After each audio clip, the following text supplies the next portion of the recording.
அனைவருக்கும் வணக்கம். இன்னைக்கு நம்ம வேள்பாரியின் 15வது அத்தியாயம் பார்க்க இருக்கிறோம். வாங்க வாசிக்கலாம்.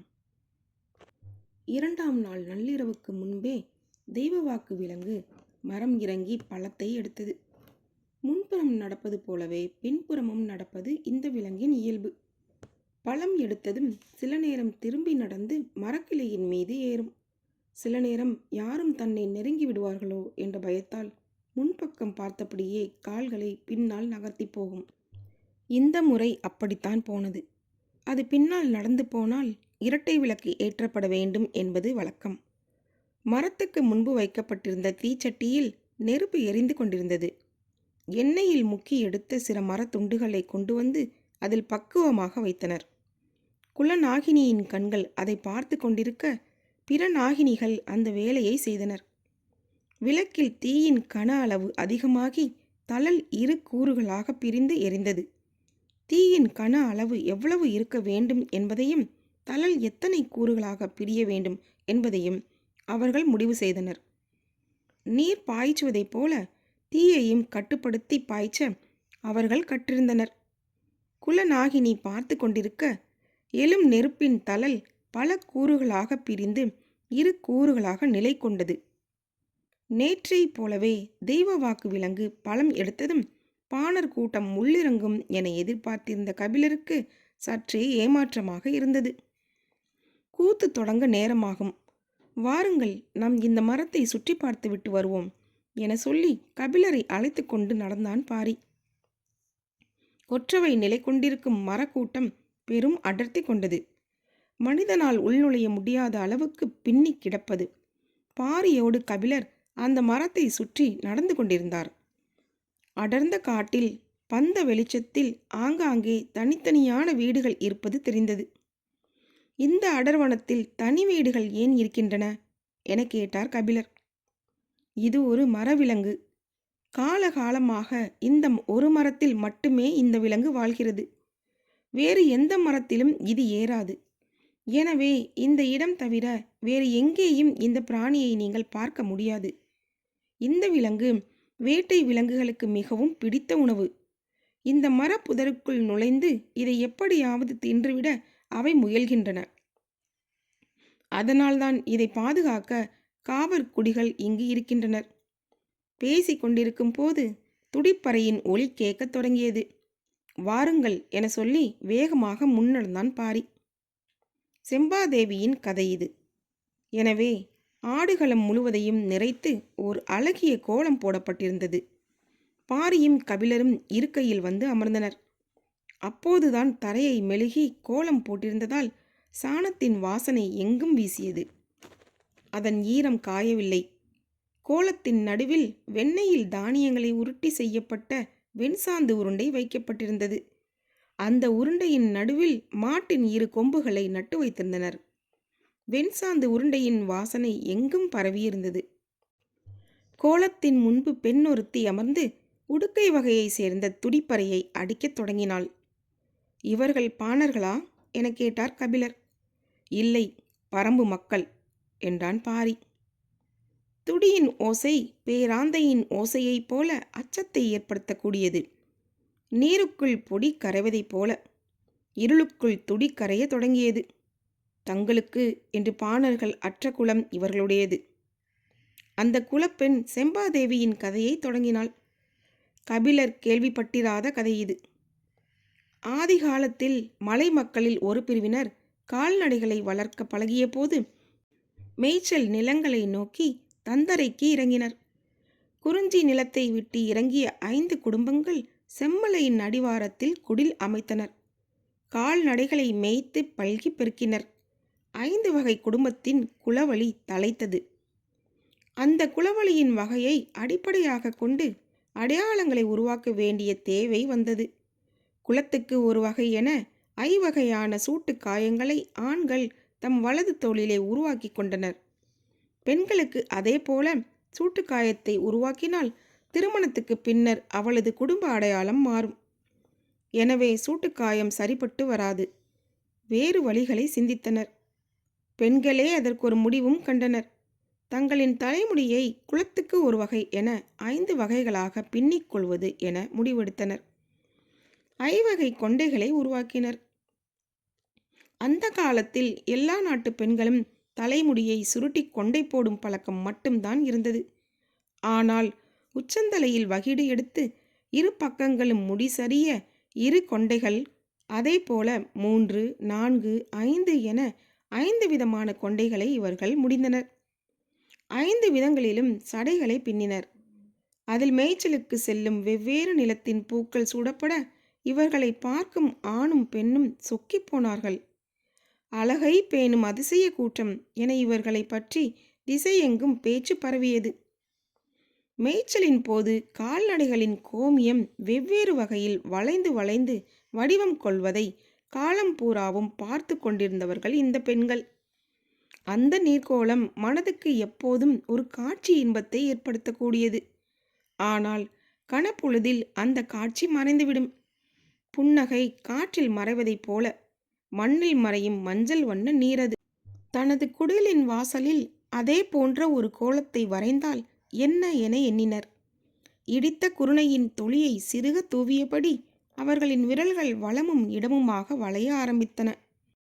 5 விதமாக தலைமுடியை பின்னியும் கொண்டை போட்டும் பழக்கப்பட்ட விரல்களுக்கு வளைந்து நெளியும் கோலம் எளிதில் வசப்பட்டது. மாடு பெய்த நீரின் எல்லா வளைவுகளையும் தனது ஒற்றை கோலத்துக்குள் கொண்டுவர அவர்களுக்கு அதிக காலம் ஆகவில்லை. செம்மலையின் அடிவாரத்தில் உள்ள பெண்கள் விதவிதமாக கொண்டை போட்டு தரையெங்கும் கோலம் போடும் அழகு அரசிகள் என எல்லோராலும் பேசப்பட்டனர். காட்டு வழியிலும் உமணர்களின் காது வழியிலும் இந்த செய்தி எல்லா பகுதிகளுக்கும் பரவியது. இவர்கள் இருக்கும் பகுதிக்கு கோலநாடு என பெயர் உருவாயிற்று. புதிய நாகரிகத்தின் அடையாளமாக செம்மலை மாறியது. இதில் வெளி உலகுக்கு தெரியாத இன்னொன்றும் இருந்தது. 5 குடும்பங்களும் தங்களின் மாடுகளை மேய்ச்சலுக்கு அழைத்து போய்விட்டு வந்து 5 தனித்தனி பட்டியில்தான் அடைக்க வேண்டும். அப்படியென்றால் அவற்றுக்கும் தனித்தனி அடையாளம் தேவை. மாடுகளுக்கு பிற இடங்களில் சூட்டுக்கறி, காது அறுத்த குறிகள் எல்லாம் போட்டிருப்பதை கேள்விப்பட்டனர். கால்நடைகளே தங்களின் தெய்வம், எனவே அவற்றை துன்புறுத்தாத வழியில் அடையாளம் இட விரும்பினர். மூத்த கிழவி ஒருத்தி, இந்த செம்மலையின் இத்தனை வகையான வண்ணக்கற்கள் கிடக்கின்றன, அவற்றை எடுத்து ஒரு குடும்பத்துக்கு ஒரு வண்ணம் என முடிவு செய்யுங்கள். அந்த வண்ணக்கல்லையே அந்த குடும்பத்தின் மாடுகளுக்கும் நெற்றி பட்டமாக சூட்டுங்கள் என்றாள். அதிலிருந்து 5 வகையான வண்ணக்கற்களை கொண்டு கொம்புகளுக்கு இடையில் கயிறு முடிந்து நெற்றி பட்டத்தை உருவாக்கினர். மாடுகள் எந்த நிலையிலும் துன்பப்படக்கூடாது என்பதே இவர்களின் எண்ணமாக இருந்தது.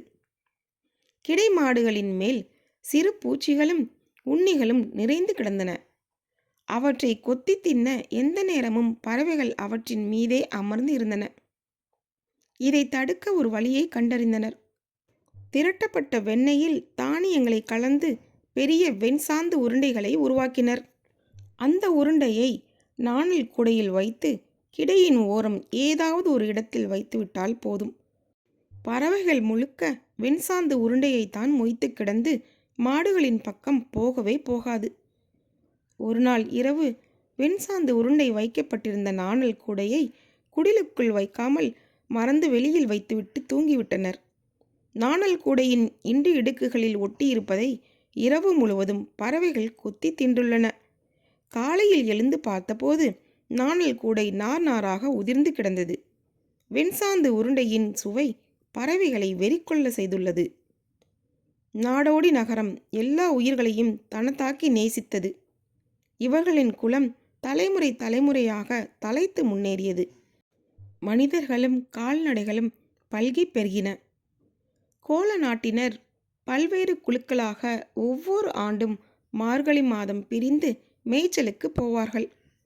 மீண்டும் ஆவணி மாதம் செம்மலைக்கு திரும்புவார்கள். எல்லோரும் கொண்டு வரும் மாடுகள் குடும்ப அடையாளத்தோடு பிரிக்கப்பட்டு கணக்கு வைத்து கொள்ளப்படும். வழக்கம் போல் மார்கழி மாதம் கோல நாட்டில் இருந்து மேய்ச்சலுக்காக பல்வேறு திசைகளில் கிடைப்போட குழுக்கள் புறப்பட்டு போயின. ஒரு குழு காவிரி ஆற்றின் படுகையில் நகர்ந்தது. 18 குடும்பங்களையும் 200 மாடுகளையும் கொண்டிருந்தது அந்த கிடை. அந்த கிடையில் சுடர்ந்து ஒளி வீசும் தழல் போல் இருப்பவள் செம்பா. வகிடு எடுத்து இரு சடை பின்னிய குடும்பம் அவளுடையது. கோவனின் தோள்கள் மாட்டின் திமில் போல் உருத்திரண்டு இருக்கும். அவனது வலது தோளில் பொறிக்கப்பட்ட 3 சூட்டு அடையாளத்தின் மீது சிறுவயதில் விரல் வைத்து பார்த்த செம்பா இப்போது இதழ் பதித்து பார்க்கவே ஆசைப்படுகிறாள். கிடையின் முன்னால் நடந்து போகும் கோவனின் நடையை தொடர்ந்து மொத்த மாடுகளும் நகர்ந்தன. கிடையின் இடது ஓரம் நாணல் கூடை தூக்கி நடக்கும் செம்பாவை சுற்றி பறவை கூட்டம் மிதந்து வந்தது. மாட்டின் காதுகள் விடைத்து ஆட, பறவைகளின் இறக்கைகள் படபடத்து அடிக்க, பசுக்களுக்கும் பறவைகளுக்கும் நடுவில் செழித்து வளர்ந்தது அவர்களின் காதல். கிடைமாடு நடந்து கொண்டிருக்கும் போதே குட்டியை ஈனும். அந்த குட்டியால் உடனடியாக கிடையின் வேகத்துக்கு நடக்க முடியாது. பால் குடிக்கும் நேரம் தவிர பிற நேரத்தில் அதை தோளிலே தூக்கித்தான் நடக்க வேண்டும். கோவன் இளங்குட்டியை தோளில் தூக்கி நடக்க, ஈன்ற பசு அவனை உரசியே நடந்து வந்து குட்டியை நாவால் நக்கி இன்புற்றது. செம்பாவின் கண்கள் அவனையே பார்த்து கொண்டிருந்தன. தோளில் கிடக்கும் இளம் குட்டியின் மீது ஒரு கணம் பொறாமை வந்து விலகியது. மாலையில் மாடுகளை கிடை போட்டு இரவு கஞ்சி குடித்து தங்களின் குடிலுக்கு நடுவில் சிறு கூத்து நிகழ்த்துவர். எல்லோருக்கும் பாடத் தெரியும். ஆள் மாற்றி ஆள் பாடுவர். கிடையில் காவலுக்கு நிற்பவன் கூட எட்டே இருந்தே தனது பாடலை பாடுவான். எல்லோரின் பாடலுக்கும் துடிப்பறை முழங்க இசை கொடுப்பவன் கோவன்தான். இடது கை துடியை இழுத்து பிடிக்க, வலது கை விரல்களால் அதன் வலப்புறத்தை அடித்து அடித்து தாளம் எழுப்பும் அழகை பார்த்து மகிழ்வாள் செம்பா. அன்று கோவனின் துடியிசை வழக்கத்துக்கு மாறாக துள்ளலோடு இருந்தது. கூத்து முடிந்ததும் எல்லோரும் தங்களின் குடிலுக்கு போக செம்பா கோவனின் காது அருகே போய் சொன்னாள், துடியின் இடப்பக்கம் போலவே நானும் உனது விரல் படாமல் இருக்கிறேன். கோவன் கலங்கி போனான். அன்று இரவு முழுவதும் துடியின் இடதுபுறம் பற்றியே நினைத்திருந்தான். கிடை காவல்காரனின் பார்வைக்கு தப்பி குடில் தாண்ட முடியாது. வேறு வழியின்றி கோவன் ஒடுங்கி படுத்தான். மறுநாள் பக்கத்தில் இருக்கும் ஊருக்கு வெண்ணெய் விற்க போனாள் செம்பா. வெண்ணெய் விற்று தானியம் பெற்று வருவது பெண்களின் வேலை. உழவு செழிப்பாக நடந்து கொண்டிருந்த ஊரது. 2 தெருக்களை தாண்டும் முன்பே அவள் கொண்டு வந்த வெண்ணெய் விற்று தீர்ந்தது. தானியங்களை பெற்றுக்கொண்டு மர அடிவாரத்தில் காத்திருந்தாள். எதிர்ப்பக்கம் விற்க போன அவள் தோழி இன்னும் வரவில்லை. அங்குமிங்குமாக பார்த்து கொண்டிருந்தாள். சற்று தொலைவில் நின்றிருந்த இளைஞன் ஒருவன் தன்னையே பார்த்து கொண்டிருந்ததை அவள் கவனித்தாள். தோழியை கண்கள் தேடிக்கொண்டிருக்க தன்னை கடந்து போகும் பெரியவரிடம் இந்த ஊர் பெயர் என்ன என கேட்டாள். உறையூர் என்றார் அவர். பார்த்து கொண்டிருந்தவனை கடந்து தோழி நடந்து வந்தாள். இருவரும் கிடை நோக்கி தானியங்களை தூக்கி கொண்டு நடந்தனர். தானிய முடியை மறுதோளுக்கு மாற்றியபடியே தோழி சொன்னாள், உன்னை பார்த்து கொண்டே நின்றவன் இந்த ஊர் குலத்தலைவரின் மகனாம். ஊருக்குள் நுழைந்ததில் இருந்து உன் பின்னால் தான் வந்து கொண்டிருக்கிறானாம். கிள்ளி என அவனை அழைத்தார்கள். புதுவிதமான பெயராக இருக்கிறதே. எதிரிகளின் தலையை கிள்ளி எடுத்ததால் இந்த பெயர் உருவாயிற்று என்று ஒரு மூதாட்டி சொன்னாள். ஆனால் உன்னை பார்த்து கொண்டிருந்த அவனது கண்களும் அதே வேலையைத்தான் செய்தன. அவள் சொல்வதை பொருட்படுத்தாத செம்பா மகிழ்வோடு சொன்னாள், இன்று சிறு சோளம் கிடைத்திருக்கிறது. காரமாட்டு பாலில் இருந்து கடையப்பட்ட இளவெண்ணெயை பிசைந்து சாப்பிட்டால் அப்படி ஒரு சுவை இருக்கும். நினைக்கும் போதே நான் ஊறுகிறது என்றாள்.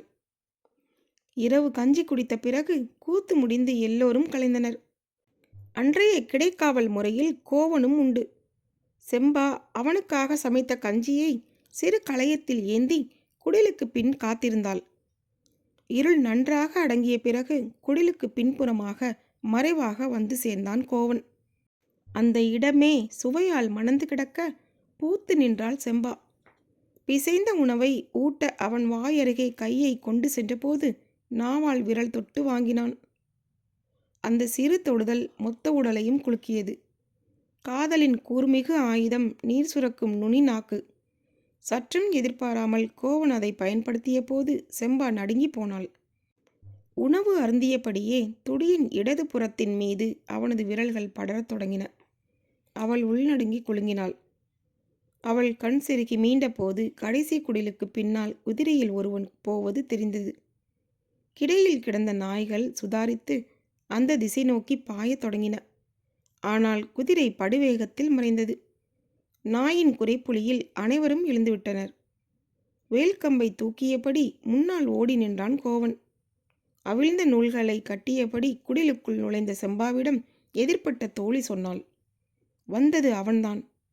சொல்லிய போது செம்பாவின் கட்டு கலன்று இருந்ததை அதிர்ச்சியோடு பார்த்தாள் தோழி.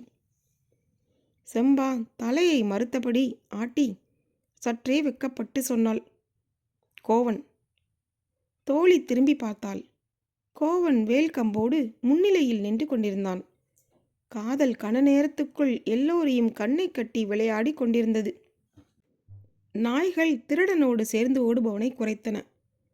தோழி கோவனின் அருகில் போய் காதோடு சொன்னாள், இனி நீ கிடைக்காவல் நிற்கும் நாள் எல்லாம் நான் இடைக்காவலுக்கு நிற்பேன்.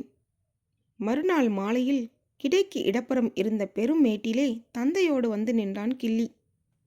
சற்று தொலைவில் மாட்டுக்கிடையும் குடில்களும் இருந்தன. தந்தையின் கண்கள் மாடுகளை எண்ணின. 200க்கும் குறைவாகத்தான் இருக்கிறது. இதைவிட பெரும் செல்வம் இருக்கும் இடத்தில் பெண் எடுப்போம் என்றார். அவனோ அவர் சொல்வதை ஏற்கவில்லை. அவள் பேரழகு, அதற்கு இணையான செல்வம் எதுவும் இல்லை என்றான். அவரோ மறுத்து பேசி அவனது மனதை மாற்ற முயன்று கொண்டிருந்தார். நடக்கவில்லை. சரி, நமது மாளிகைக்கு போய் பேசிக்கொள்வோம் என முடிவு எடுத்து குதிரையின் மீது ஏறப்போகும்போது சொன்னான். இன்னும் சிறிது நேரத்தில் குடிலுக்கு நடுவில் பந்தம் ஏற்றி கூத்து நிகழ்த்துவார்கள். அப்போது அவள் குடிலுக்குள் இருந்து வெளியில் வருவாள். அவளை நீங்கள் பாருங்கள், நான் சொல்வதை ஏற்பீர்கள் என்றான். இருள் கூடியது. பந்தங்கள் ஏற்றப்பட்டன. எல்லோரும் வந்து கோலத்தை சுற்றி அமர்ந்தனர். கோவன் வழக்கம் போல துடியோடு வந்து உட்கார்ந்தான். நேர் எதிரில் தோழி வந்து உட்கார்ந்தாள். கோவன் சற்றே தலையை திருப்பி தனக்குள் சொல்லிக்கொண்டான், துடியின் இடப்புறத்தை ஊர் திரும்பி மனம் முடிப்பது வரை நினைக்கக்கூடாது. அவள் இன்னும் ஏன் குடில் விட்டு வெளிவரவில்லை என ஆவலோடு பார்த்தபடி தொலைவில் நின்று கொண்டிருந்தான் கிள்ளி. எங்கும் கும்மிருட்டு சூழ்ந்திருந்தது. பந்த வெளிச்சத்தில் எதிர் சுடர் வீச அவள் குடிலுக்குள் இருந்து வெளியேறி வந்து கோவனுக்கு எதிரில் உட்கார்ந்தாள்.